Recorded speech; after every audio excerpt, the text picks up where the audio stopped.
Hello everyone! In this video we're going to talk about mix bus compression. What does it do to your mix? How to hear mix glue? What are the typical settings? Do different compressors really sound different? Please put your headphones on or use your studio monitors or good quality speakers and let's find out. So my first question is, how much of a difference bus compression can make to a mix? Like, is it something that makes your mix sound completely different? First of all, you need to have really good mix. Always remember, mix bus compression, it's just the glue. The difference will be really subtle, but very important. If you think that mix bus will change your mix completely, like from the bad one makes great one, forget about this. And the second thing for me, I think most people forget about this. Most bus compressors that we are using in our computer are the emulations of the hardware. It's really crucial to keep the right input level of your recording. I will tell you, it's really easy. We can use a free VU meter. Put it at the first free slot of your plugins on the master chain. So this is the standard loudness that I received from the band.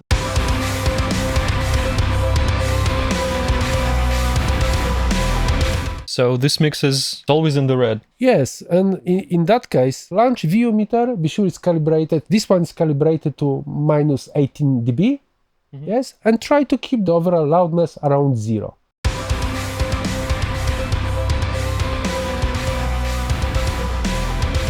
After that, you can launch your plugins. When the loudness will be correct, even your stock presets from your plugins will work accurate. All right, so now we have the right input level. My next question is, what are you using mix bus compression for? You mentioned glue, and I hear that word a lot when it comes to compression, but I don't really understand what that means. I just can tell you from my perspective. First of all, when we are talking about mix bus compression, whatever you are doing on the group of the instruments. When you compress it properly, all that loudest instruments are getting closer to the instruments which are more in the background. Okay. Those in the background goes a little bit up front. For example, in the modern mix, the drums should be loud, yes? But anyway, they need to be glued with the instruments, with the other stuff. So you have more under control all those like punchy hits from the kick, snare, and everything is like more in the same dynamic range.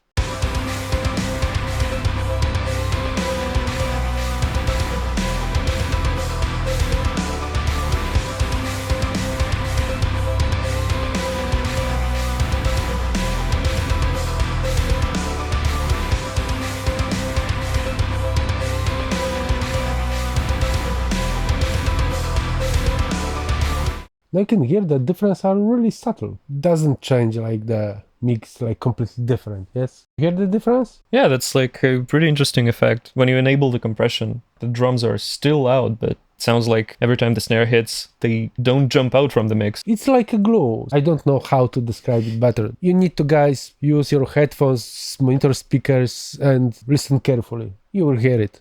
By mix compression, you can also like shape the overall dynamic of the whole recording, so you can give extra punch or smoothness to it, and it's like attack release correlation. I will play you like two examples. One will be the fast attack and the second is slow attack. Try to focus on the kick sound. With the fast attack you will feel that it's a bit more smoother, softer. Okay. With the slow attack will be more punchier.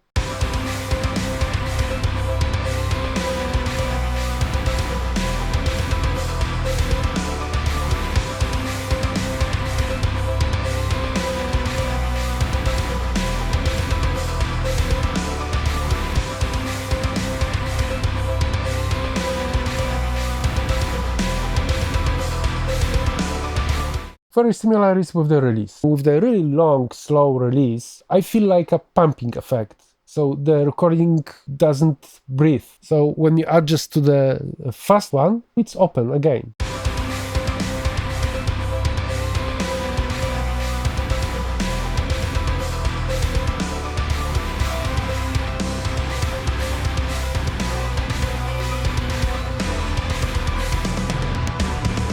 The longest release sounds like it's not working with the rhythm of the song, with the tempo of the song. It doesn't make me want to dance, you know, like Yeah, and when you have like pauses in the song, when the release is too long, So when there is like the pause starts, compressor comes back very slowly. So the first hit after the pause even is like not working properly again. So just be sure that you don't have that kind of problems. Basically, I suggest to start like with like ratio 2:3 and adjust the threshold to have like gain reduction around 1.5 and adjust the attack release to it.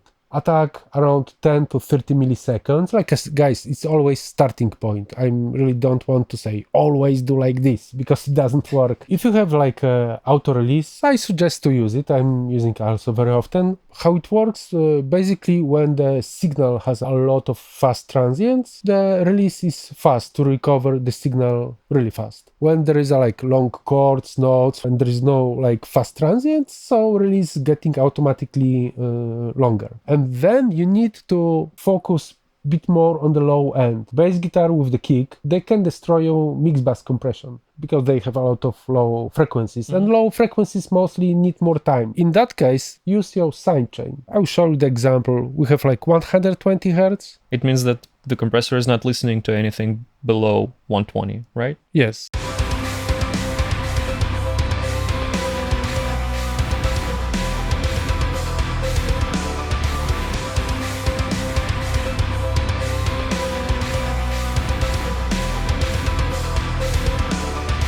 When the sidechain filter is turned off, the low end is kind of distorted and sounds weird. For me, it's some kind of pumping. Yeah, it sounds out of place. Another thing I heard people say is that you can add some color to your mix using different compressors. So is that even true? I will show you guys 4 examples for different compressors. Please listen if you hear that difference and how big it is. And it would be great to know which one sounds the best for you if you have that one.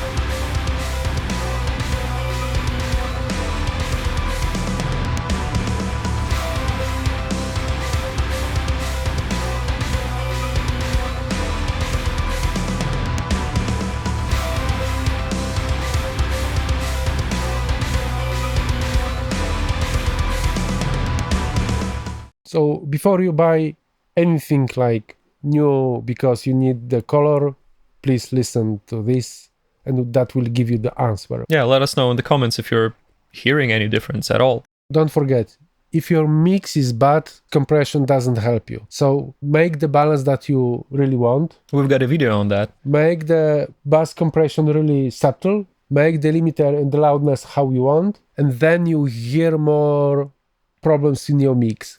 Come back and adjust your mix. So I hope you enjoy our video. Leave a comment, give a thumb. Yeah, and don't forget to subscribe to the channel. Support us on YouTube because we're posting a lot of mixing related stuff here. See you.